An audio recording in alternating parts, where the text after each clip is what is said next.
was just getting into my little document here of your questions. So I'm going to get to that. Thank you again for connecting live. It's just so special to me. I can't tell you. It's so different when I put videos out there and I hear a resounding silence and then you type little things and I get to see emojis, but it's so different when I know you're there live with me in the moment. It's just so special. Thank you for that. Hi, Tavon. Oh, thank you. All right, we had some questions. We have one from James. I believe I can fly. James asks, and what I do, y'all, I don't ponder what I'm going to say, how I'm going to answer these before I read them. It's just comes in the moment. That's how I roll. So James asks, is there a role you played that you regret? So fascinating. I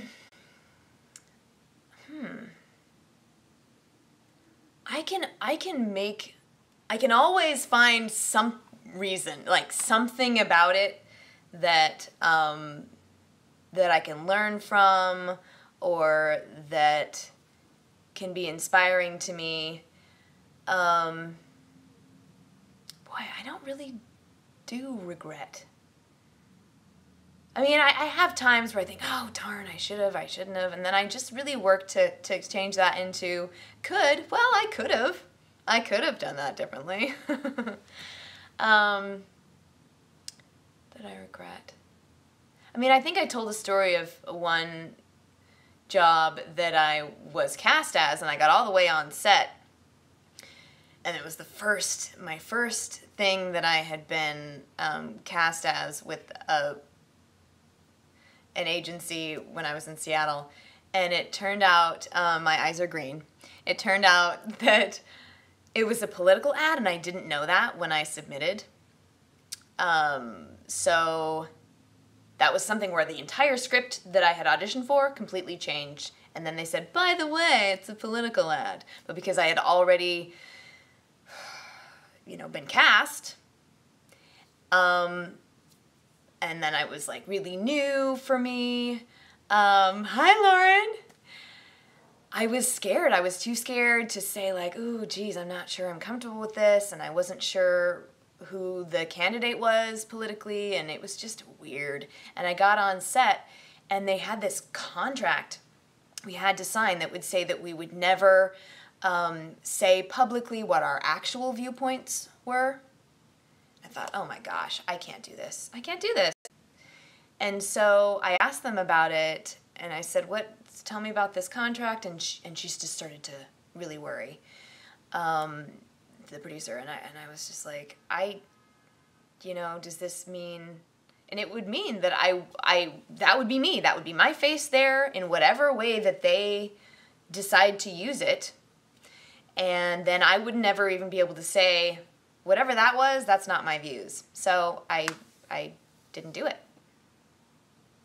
On the day, on set, which, now I'm extra careful that I weed out things before I get to set. But that was something that I regretted, that I didn't know enough early on to just like read into that more, and so that was tricky. Yeah, but I can pretty much always find a way. How do you block out the noise of the world and connect with yourself? Even when I'm quiet, it's hard for me to quiet the noise. Yeah, that's a great question. It takes practice. It takes practice, and it just takes keeping coming back to, oh, there I was, now here I am, and here I am, and still here. And guided meditations can be really helpful if that's new for you, if meditation is new. I highly recommend that, because it just helps to have something to focus on. And sometimes a mantra, or sometimes focusing on nothing is just really trippy. So for me, I also put my phone in airplane mode. I have my phone in a do not disturb, that the only thing that makes sound is if somebody calls me. So I'm not getting constantly pinged. And then I'm just really diligent, and I don't know, I'm not always perfect at this, but I'm just really diligent at scheduling my time and focusing on that one thing in that moment, and then hopingly, there's a word for you, hopefully, I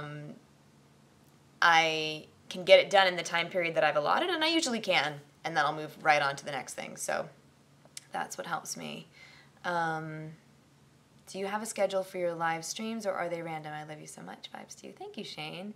I do. I've been doing them live at noon on Thursdays, but then I thought, gosh, you know, what if just so many people are at work that they can't show up? And so I asked, and it seemed like 5 o'clock would be a better time. So it's new, but I want to try that for this month, for July, and just see how we go. And then we can always move it back to noon. Plus, it's nice then if I book something and I'm on set, I can hopefully get done by 5, or at least be somewhere that I can stream at 5. So we're going to try that. Yeah, so those were some things in terms of blocking the noise. Oh, thank you, Shane. Wow, you're still at work at 8? I hope you can get some time off. That's special, although I work at home, so I do have times when I'm working quite late too. But blocking out the noise, yeah, hopefully that answers your question. And that improves with practice. And then with, in terms of noise in the moment, even when I'm live in the world, you know, when I'm just walking around, when I put my attention on what I'm giving, what I'm putting out, what can I offer to that person who seems disgruntled as they're checking my groceries? You know, what can I offer to that stressed out person who just wants to get ahead in line? Or, you know, is it a smile? Is it a little, how are you doing today? You know, I mean it when I ask. And that's something that helps me block out the noise. I used to worry a lot. I was a very shy kid, and I used to worry a lot about what other people thought of me, and that's a kind of noise. What types of meditation did you try already? Many. I've mentioned that I practice with Self-Realization Fellowship, Kriya Yoga. There are so many. I've meditated in Lakota Native American practices, in ceremony.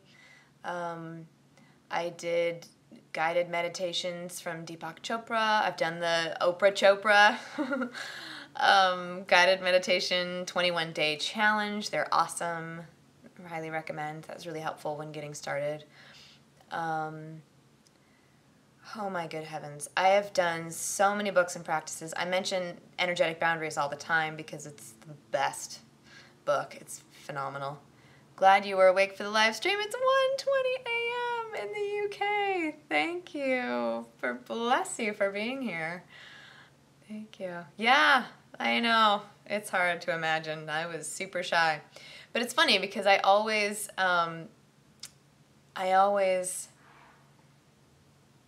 felt, even when I was a shy kid, I was like, when am I going to see the adult person that I am? Because I knew that I was. I totally was. It's like, I know I'm powerful in there somewhere. 222 in Berlin. Ooh. Tips on being well-rounded. Ooh. Man, you're writing such awesome things. I have the best people. You guys are amazing. I want to read these. When you do a comment, make sure you copy it so that you can send it to me if I miss it, because in order to keep on track and filter out the other things that somebody was talking about, not that what you're saying is noise, but I have to sometimes just stay focused on that camera. So do send it to me again. Somebody was talking about being well-rounded. I would like to know what that was, but I'll start discussing it just in case. Tips to care for the throat. Hello from Brazil. Boa tarde. Hi. Yeah, so really important for the throat is your structure. A lot of times we do this. We just like round, and that puts a ton of stress right here. So making sure that you're sitting with your back straight, with this straight, and that you're using your breath and releasing in here. A lot of times we have tension in here and tension in here, and opening the back of the throat, keeping that really open and utilizing your breath. I do work privately for coaching if you want to go to 21accents.com. Hey, beautiful, so much. Can I actually see anything of this stream? Oh, the internet. But, oh, thank you so much. That's so sweet. Hi, Mohammed. Hi. Oh, I love you all so much. Somebody was talking about being well-rounded, and I'm not sure exactly. From Syria! Hi! I want to say so much love, and then I'll get back to the well-rounded thing. So much love to my Muslim friends, and happy Ramadan. I know that's just, oops, happened, and I want to say that I tweeted there's a really beautiful couple who are doing these dinners. It's called Dinner with My Muslim Neighbors. That's so fabulous. Check it out on my Twitter, or just Google it. I think this is such a wonderful thing. But well-rounded as a performer, being a triple threat. Okay, I got it. We're going to do it. Okay, so, yeah, you know, creativity is fascinating. I feel like creativity, I have to kind of follow the flow of it. And when I'm feeling like really focusing on acting, I'll just really focus on that. And sometimes I have to weed out, oh, I'm doing this project and that project and that project and that project, but I'm not going to work on my album right now. I'm going to work on just acting and like really do some great things with that. And then I might go, oh, but then our song comes in. And so I might go, okay, I can feel that right now I'm being called to do more with this song and with my voice. And so I'll work with that. That's kind of an intuitive way to work with it. So that you're not trying to do everything at once and it's too much to focus on. Just kind of honing in on one and then working on the other. Another thing to be well-rounded is to go to a school. It depends on where you're at kind of in your life and career, but you can go to a school that's specializes in musical theater, for example, and really get that training in voice, you know, in singing and acting and dancing. When I went to school in Australia, I studied classical singing there with an amazing teacher called Lotta, who I give a nod to in Eunice, my Eunice videos. So yeah, I mean, all of them take practice. So it really just depends on what kind of career you're looking to build. If it's musical theater that you'd like to do, probably go to a school where you can get all that training and see how incredibly intensely hard you have to work. Well-roundedness in classical and contemporary works and comedy and drama. Currently enrolled in musical theater. Great. So you're doing it. Trust it. Follow your curiosity. That's what I do. I follow my curiosity and my creativity, and when an opportunity comes in that feels like, ooh, that really opens me up and gets me juiced, then I'll follow that. Hi! Yeah, I think that's for anything, really. If I'm trying to force it because it's what I think I need to do, I'm not going to learn much and I'm not going to enjoy it much. But that's also how it helps me stay really focused, is if I block in the time to practice my singing, to practice to dance. If I have to sometimes get really organized about it. Hi, Ron. Learned so much about how to connect with the universe and how the frequencies we emanate attract people. Yay, there was something else in there. Thank you. Yeah, it's so funny because when we're, if we're all vibrating with, say, a frequency of compassion, a frequency of empathy, frequency of love, then when we meet people with those same frequencies, it's gonna feel really good and it'll be amplified. Just it's science. It's total science. And then the more we hone our frequencies and kind of weed out the ones that aren't serving us anymore, they get really coherent.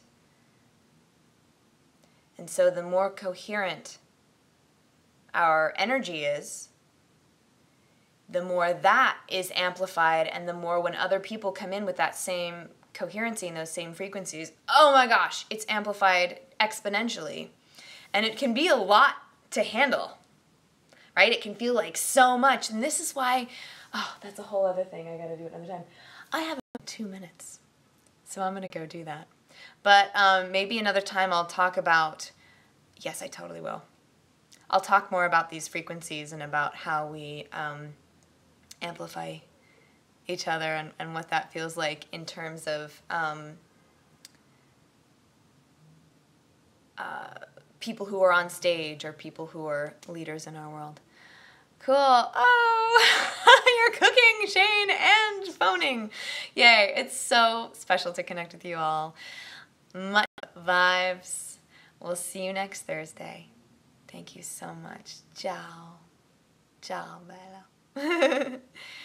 We are connected, my dears. Blessings.